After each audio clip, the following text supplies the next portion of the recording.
But day before he would get unnerved, he would walk around the room and he would get very disturbed and under high stress. So his secretary said that, "Sir, why do you accept the invitation if you cannot handle it?" Speaker said, "But it is for the love of introduction." That I accept. So I'm not, I hope to be a servant of of the Shah of Medina, but I'm not actually a Shah, and it has never been part of my name. Ladies and gentlemen, it's once again a great honor and a privilege to be here this morning with those who are passionately interested in the field of Islamic economics and banking. I'm very delighted to welcome our distinguished guest sitting on the stage, Justice Khalil, who is the beacon light of Islamic economics and the path breaker in this field by announcing, formulating the landmark decision on riba when he was the Chief Justice. Dr. Razanfar has been the Chief Chairman of the Department of Economics in University of Idaho, and he was here on vacation. He contacted me, and I thought it would be a good time for him that he can spend here, and we look forward to his thoughts perhaps after my speech. Dr. Aisha Maniza is from Maldives and Minister. Maldives, again a scholar in Islamic economics. Dr. Ahmed sitting on the stage. Dr. Nizamuddin has been a patron of intellectual and academic gatherings and has always made himself available. His duties on desk and on job never hindered his presence in the venues and avenues where something of interest is being talked and discussed, and guests from all over the world and nation have come together. So thank you very much, all of you, for making yourself available to this event. I wish to congratulate Director of Islamic Institute of Islamic Banking for organizing this conference, the team of Institute of Islamic Banking, Dr. Talad, faculty members and students who once again took this task upon themselves and organized a very successful conference. They say that the first conference is a chance, the second is continuity, and third is a tradition. So I think now this conference has become certified as a tradition, and we hope to see this every year, inshallah, in future. As maybe I have shared before, my own interest in Islamic economics started when I passed the intermediate examination, and I was in UK visiting my parents, and there was the first international conference on Islamic economics held in London in the year 1977. That conference was a new beginning. I saw scholars, practitioners, executives, policymakers, government officials coming from all over the world, I think more than 50 countries, from advanced countries, from developing countries, from Muslim countries, from Europe, Asia. They got together and they spent 3 days together. That was the first conference, and perhaps that was a milestone. Before that, there were writings, there were thoughts projected by scholars from having religious background and trying to make a case for Islamic banking and Islamic economics. And most of them were ridiculed, most of them were not given any serious hearing. It was set at that time, and I witnessed that that how could a interest-free, riba-free banking can exist, can take place, can function in the modern times. So that was the situation. But they were lonely voices, but they were very assured, confident, and they make a rational case that how to set up in Islamic financial institutions in the light of the teachings of Quran and Sunnah, and how we can go about it, how we can initiate it. That was a pioneering effort, a bold and courageous effort, and it has paid. They were not shy of making a point across, and they used the modern template. They understood how the dynamics of modern economy function, and then they situated the principles of Islamic economics in that scenario and tried to make an attempt to present the case. And I think it was a very unique conference.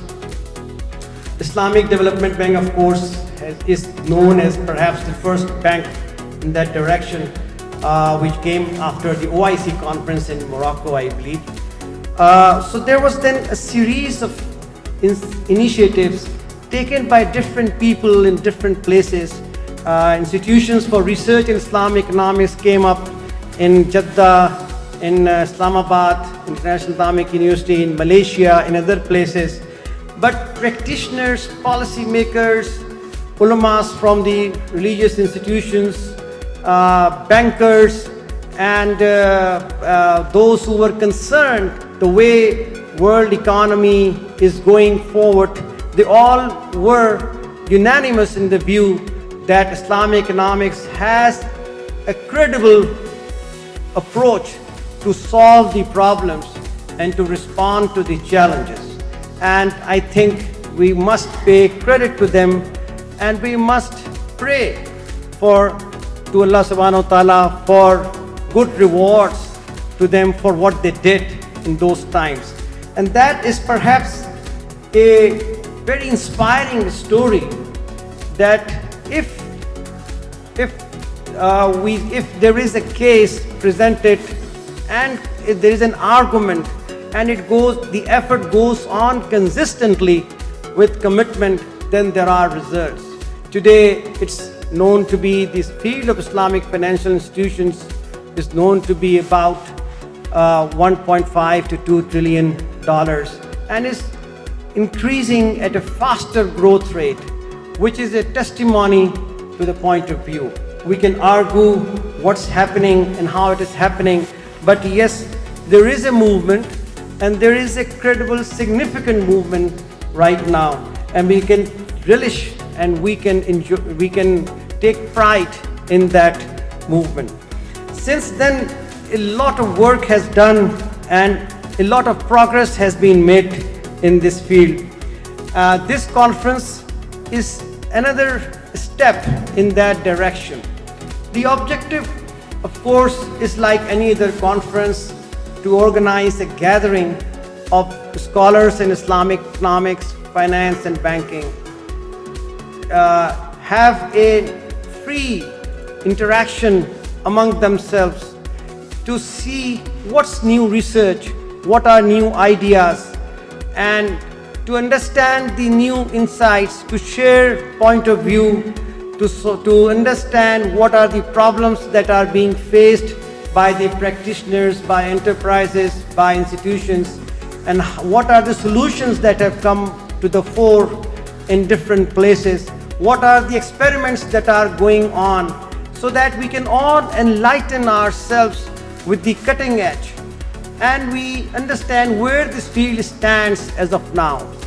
In contrast to the other different kinds of disciplines, the onus of the development of this field doesn't lie in the Ivy League institutions in the advanced countries, where we would normally rely upon for any further development or research. If there will be any development in this field, it will come when there will be committed research being undertaken among those who believe in this, and who are practicing it. So the responsibility for further development, for refinement of the idea, for critical evaluation of what's going on lies upon our shoulders. And it is us who have to take these steps forward on the one hand to implement and apply what is already there, and on the other hand to ensure that we develop this as a discipline on the basis of the theory and principles, and we further expand the boundaries of this discipline, and we make sure that this discipline doesn't fall behind the pace of development of the world, and this discipline is in fact able to lead the world, and it is ahead of its time, and it's coming up with the right solutions, right strategies in time. So I think that is the responsibility that lies upon our shoulders.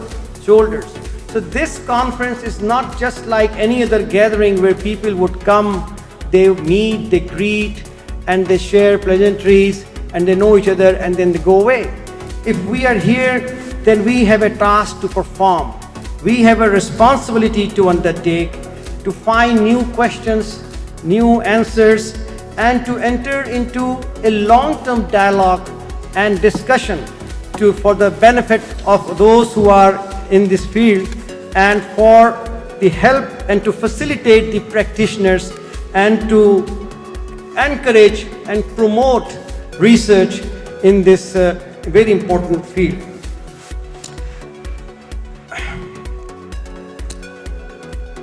One thing that we need to realize and we need to understand is that if there are Islamic banks today coming up, springing forth in every corner, and if mainstream banks are opening not just Islamic windows for Islamic banking, but a stand-alone alternative for Islamic banking, it is happening not because there is any advertising campaign going on.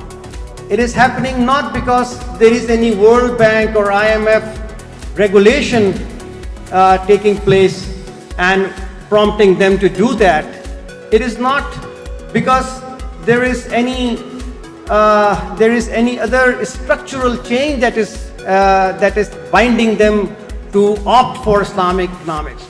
The only reason it is happening, and it is moving forward, and it is progressing and accelerating at a faster rate, is that people among the Muslims countries and wherever Muslims are, they are increasingly looking forward to Islamic banking as a source of their financial arrangements and financial transactions. And they want to have an Islamic alternative. They want to have a system which they can refer to and they can take advantage if they are looking for investments for their companies, or if they want to deposit their personal surplus money, or if they want to make any transaction with any other global players for their business, for trade. So it is the call from the people, the demand is from the people that is forcing them. None of the banks today first conducted a billions of rupees advertising campaign to draw the attention of people, to convince people that go for Islamic banking. They have been made to do that by the demand of the people. So it has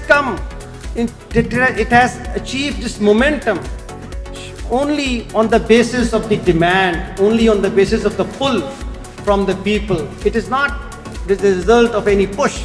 So once we realize that it is the demand of people, here comes the moral and ethical responsibility that since it is not something which has come about as a result of any marketing strategy, so it has come because of the conscious people who want an alternate. So there has to be a fair and faithful and honest arrangement which would really satisfy people what they're really looking forward to, and which should be closer and closer to their expectation, and which should be aligned to what actually is required, and which should be in true spirit of what is needed and what is called for. There is no room and there is no space for any compromise or any game or any mix-up which would be not fair to the expectations of people. And that's how we also know that is the first principle of even marketing for any products. So here is this responsibility once again for us, and which again adds to the responsibilities of our scholars, researchers, practitioners, teachers, academics, policymakers, that we need to be true and we need to be truthful, we need to be fair, and we need to be honest in what we do in the name of Islamic economics, banking, and finance. Ladies and gentlemen, conferences are about new questions and answers to the old questions and new answers. Conferences are about new horizons. Conferences are about extending the frontiers of knowledge. Conferences are about innovation, and it is about debate and discussion, and it is about critical evaluation and examination of what's going on. So we draw your attention to the problems that the world is facing right now. What are the world's biggest challenges? And how the field of Islamic economics, finance, and banking can respond to it? So that's the first question. So that we ensure that Islamic economics, finance, and banking remains relevant to the problems and challenges of the world. That's the first task. Second, how dynamics of political economy are changing and what directions it is taking in the future, so that this is important for us, so that Islamic economics, finance, and banking remains significant and relevant player in the future. We cannot work in isolation. We cannot just confine ourselves into a box and think inside. We have to further relate ourselves to our context. So we need to see how the context is changing, how the world political economy is changing, how trade and investment is changing, and then we need to see that how Islamic economics, finance, and banking is best suited to respond to that. Third, what is the new research and new findings overall in the mainstream economics? We can benefit from that. There is tremendous research that's going on. Thousands of economics researchers, analysts are geared up and spending their day and night with millions of dollars and rupees around the world, in all countries, in all situations, for all issues and problems. So we need to relate ourselves to that unfolding body of research and draw the lessons for us. So we have to have a very active interface with the mainstream research that's going on in the field of economics, politics, sociology, political economy, and overall in the field of society and human behavior. And to see that how it really informs us, how it enriches us, and how it enlightens us. Fourth, what is the state of conventional banking and financial arrangements and financial regulations, financial institutions in the world, and how it is revamping and changing itself, reconfiguring itself? What are their successes and failures today, so that we can again learn from that? So we need to again have a window to the conventional banking for our own benefit. And fifth, we need to see within ourselves that where is the new knowledge coming for Islamic economics, finance, and banking? What are the top 5, 10 journals in this field? what are the 10, 20 leading minds in this field, so that we can draw inspiration from them, we can look up to them, we can see what are the guidelines that they are sharing with us right now. So we need to develop this momentum for the continued development of this discipline, so that this discipline is increased in its respect and repute and dignity, and it can steer the field onwards, and its development is ahead of its time. Sixth, we also need to